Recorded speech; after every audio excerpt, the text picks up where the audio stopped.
Σήμερα θα μιλήσουμε για το πλέον πιο διάσημο ιστότοπο του διαδικτύου που δεν είναι άλλος βέβαια από το γνωστό σε όλους μας Facebook.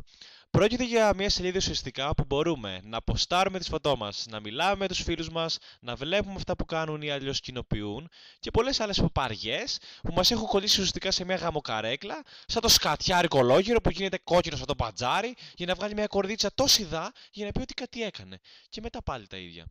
Στο θέμα μας όμως για τα σκατά, το Facebook εννοώ, που δεν μας αφήνει να κάνουμε τίποτα άλλο από το να καθόμαστε και να κοιτάμε σαν τα καθυστερημένα ζώα μία οθόνη που τις περισσότερες φορές δεν δείχνει τίποτα. Απλά περιμένουμε μπας και μπει κανένας online, αν θα κάνει κανείς like ή comment σε καμία καμένη φωτό, που την έχουμε βέβαια τραβήξει εμείς μπροστά από τον καθρέφτη μας και άλλα τέτοια.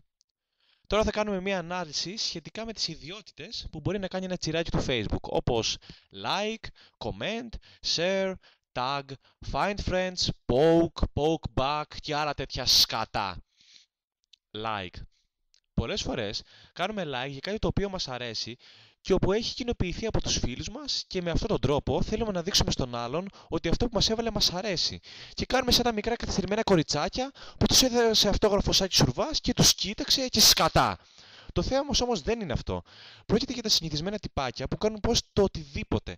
Φωτογραφία, τραγούδι και άλλα link και μετά κάνουν like. Εννοείται ρε παπάρα καθυστερημένο ότι και ψυχάκι του σου αρέσει, αφού εσύ το ανέβασες. Αν δεν το ανέβαζες εσύ, δεν θα σου άρεσε και επομένως δεν θα το ανέβαζες. Οπότε κόψε να κάνεις άσκοπα like, μη φάει μούρι σου σκατά. Comment.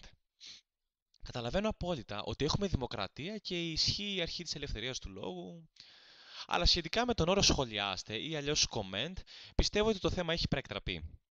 Βγαίνει λοιπόν ο κάθε βλαμμένος και γράφει ότι του κατέβει στο κεφάλι, χωρίς να υπάρχει ίχνος νοήματος. Και τι έγινε δηλαδή με το σκατό comment? Εκφράσαμε την άποψή μας και κάτι έγινε? Σκατά στα μάτια μας πανίβλακοι, που νομίζετε ότι κάτι κάνετε. Και να σας πω και κάτι, δεν έχω καμία όρεξη να ακούω διαλόγους τέτοιου τύπου. Αλλά τώρα που το θίξαμε, δεν θα μπορούσαμε να μην αναφερθούμε στην ανίκητη ομάδα του Facebook 8 πράγματα που μισώ στους ανθρώπους, οι οποίοι προσφάτως μου έκαναν blog και διέγραψαν όλα τα σχόλια που είχα κάνει, αφού τους βέβαια τους είχα σκατώσει πατόγραφα, σχετικά με κάτι κοινοποιήσεις που είχα πρόσφατα δημοσιεύσει. Ας αναφερθούμε όμως πιο συγκεκριμένα. Ποιοι είναι αυτοί οι καραγκιόζες και οι ηλίθιοι παπαρομέντολες που θα πούν σε μένα και στον καθέναν ή αλλιώς θα διατάξουν, όπως φαίνεται και στην υποτακτική του λόγου που τους διαπερνά, να κάνουν ό,τι θέλουν αυτοί. Παράδειγμα, κάντε like και share και μετά like για να δεις. Κοινοποιήστε τώρα.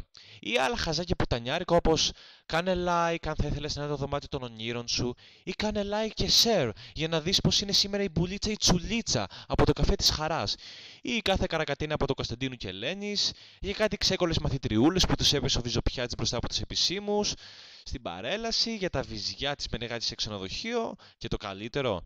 Για να δούμε ποιος πετάει χαρτάκια στα καλαθάκια, κοινοποιήστε. Τι λέτε ρε, πάτε καλά, ξυπνήστε, σκατά στα μάτια και στον τάφο σας που θα κάνω κάτι που θα μου πούν κάτι κατεστραμμένα τυπάκια σαν εσάς. Και το πρόβλημα είναι ότι πολλοί από αυτούς το κάνουν. Μπράβο Μαξ, θα σου δώσω και κάτι για έπαινο, βλάκες.